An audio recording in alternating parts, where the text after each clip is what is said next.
the village of Abompe. In the serene village of Abompe, nestled among the lush hills of Ghana, lived a girl named Nana Alma. Known for her stunning beauty and kind heart, she was the pride of the village. Her ebony skin glowed under the sun, and her smile was said to brighten even the darkest days.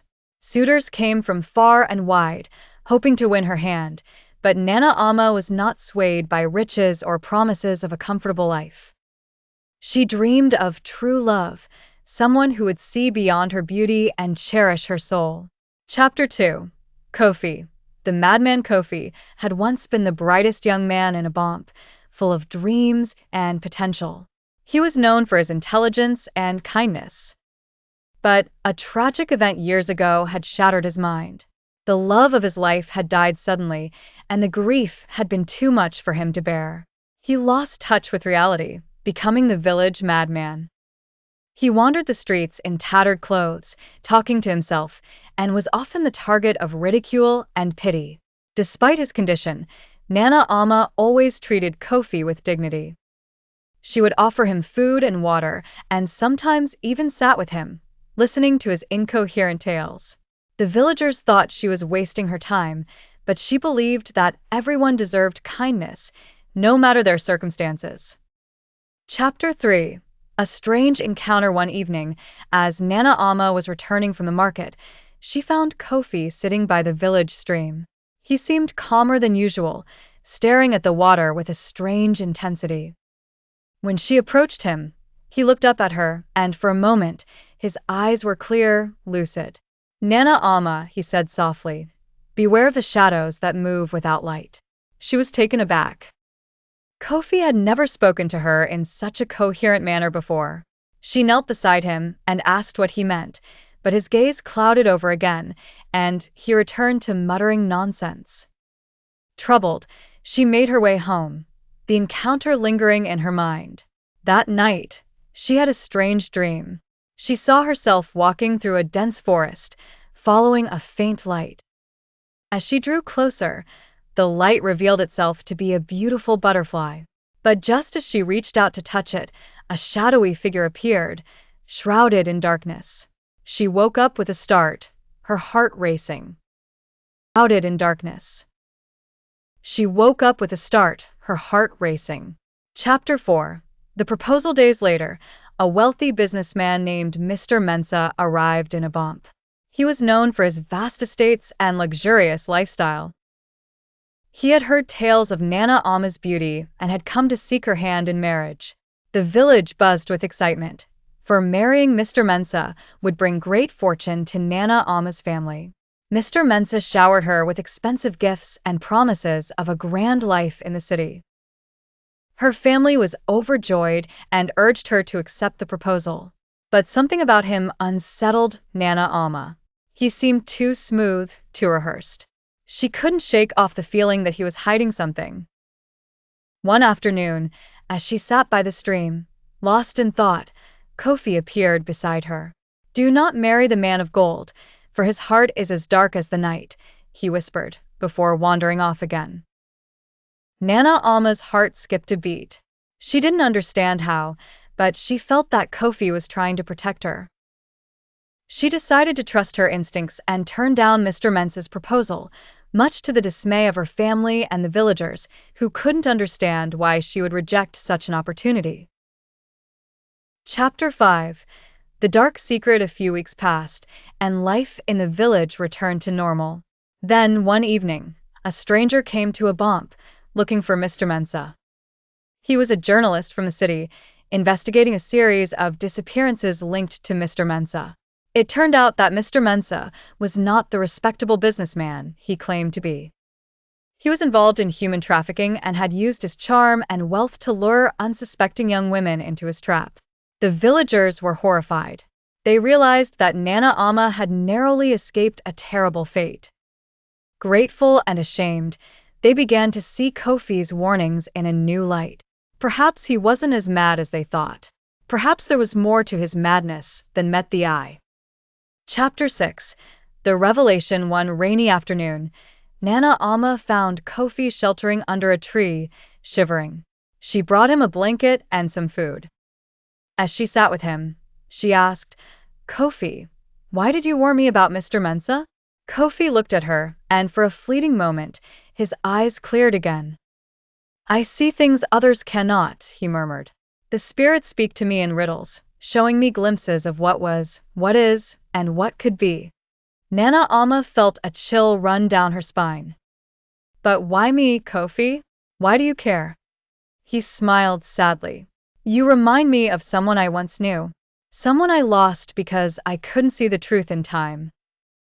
Before she could ask more, he drifted back into his world of madness, leaving her with more questions than answers. Chapter 7.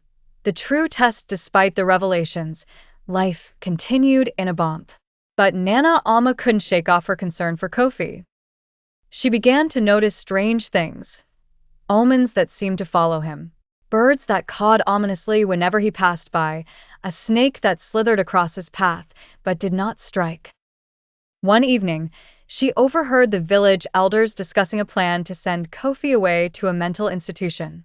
They believed he was a danger to himself and others, especially after the incident with Mr. Mensa. Nana Alma was torn. She knew they were trying to help, but she also felt that Kofi was more than just a madman. That night, she had another dream.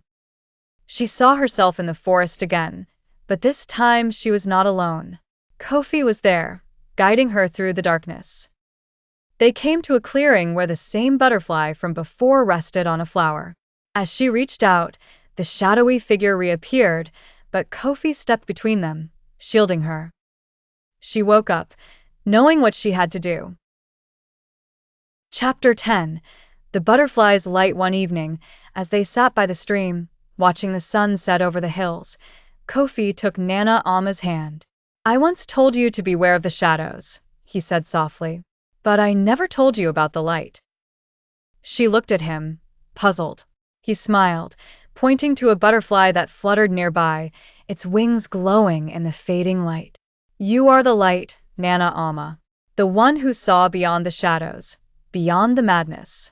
You showed me that, even in the darkest places, there is hope. Tears filled her eyes as she realized the depth of his words.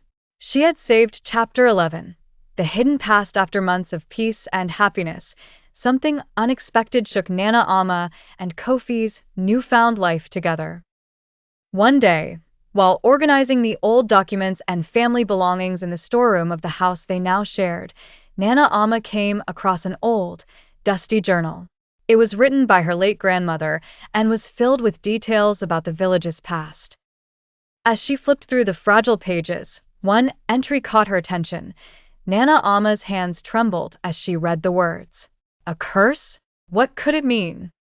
She continued reading, her heart pounding, and discovered more entries that hinted at dark dealings and ancient pacts, stories that had been passed down secretly through generations. According to the journal, Kofi's family had once been the custodians of a powerful talisman that protected the village. However, generations ago, during a time of famine and desperation, one of Kofi's ancestors betrayed the pact made with the spirits, trading the talisman for gold and wealth. This betrayal had unleashed a curse on his bloodline, causing madness and suffering. She was about to put the journal down when she noticed something tucked between the last pages, a letter addressed to her. My dearest Nana Alma, if you are reading this, it means you have found the truth. I am sorry for the burden that falls upon you, but there is a way to end this curse, to save Kofi and future generations. You must find the lost talisman and return it to the place where the pact was first broken, the sacred grove beyond the hills. Only then will the spirits be appeased and the curse lifted. It is a dangerous journey, but I believe in you. Trust in your strength and in Kofi's love for you. It is the light that will guide you through the darkness. The ground trembled, and the spirit conjured an illusion, a vision of the past. Kofi saw his ancestor making the fateful pact, his face contorted with greed and fear. Then the scene shifted to Kofi's own past, the moment he lost his beloved, the moment that broke his mind. The spirit's voice echoed in the air. Are you willing to face your deepest pain, your darkest memories, and still hold on to hope? Kofi turned to Nana Ama, his eyes filled with fear and resolve. She took his hand, squeezing it tightly. We face it together, she said firmly. We won't let the past define us. We are more than our pain. Kofi nodded, and together, they stepped forward, confronting the spirit. As they did, the shadows around them writhed, trying to pull them apart, to drag them into despair. But they held on to each other, their love and faith in one another shining brightly. The spirit screamed in fury as the light of their love pierced through the darkness, and with a final wail, it dissipated into nothingness. The curse was broken. Chapter 15. The return. Exhausted but triumphant, Nana Ama and Kofi returned to the village with the talisman. They brought it to the sacred grove and placed it on the ancient stone where the pact had been broken so many years ago. The air around them shimmered, and the ground rumbled softly. A sense of peace washed over the grove, and for the first time in generations, the village was free from the shadow of the curse. The villagers, who had gathered in fear and curiosity, erupted in cheers and tears of joy. Kofi and Nana Ama were hailed as heroes, their love story now intertwined with the history of the village. Chapter 16. A new dawn. Life in Abompe returned to normal, but for Kofi and Nana Ama, everything had changed. They were no longer just the beautiful girl and the madman. They were partners, survivors, and protectors of their village's legacy. They married under the shade of the great baobab tree, with the whole village celebrating their union. It was a day of laughter, dancing, and hope, a day that marked the beginning of a new chapter, not just for them, but for everyone. And as they stood together, watching the sun set over the hills, Nana Ama knew that their love had not just saved Kofi, it had healed a wound that had festered for too long, bringing light to a place that had been shrouded in darkness. For theirs was a love that had faced curses and shadows and emerged stronger, brighter, and more beautiful than ever. Chapter 17. A mysterious stranger. Months had passed since the curse was broken, and peace had returned to Abompe. Nana Ama and Kofi were enjoying their new life together, grateful for the second chance they had been given. But life has a way of throwing unexpected twists, even when everything seems perfect.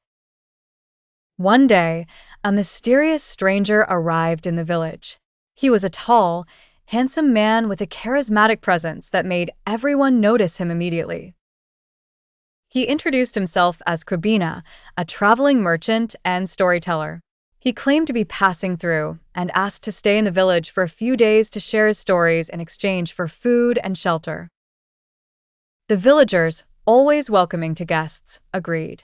Kofi was soon regaling them with tales of distant lands and incredible adventures. He was charming and eloquent, and it didn't take long for him to win the hearts of many. But there was something about him that made Nana Ama uneasy. She couldn't shake the feeling that he was hiding something. One evening, after everyone had retired to their homes, Kofi approached Nana Ama and Kofi's house. He asked to speak with them privately. Hesitant but curious, they agreed. "I've heard of your story, the beautiful girl and the madman who broke the curse," he began, his voice smooth and confident. "It is truly remarkable.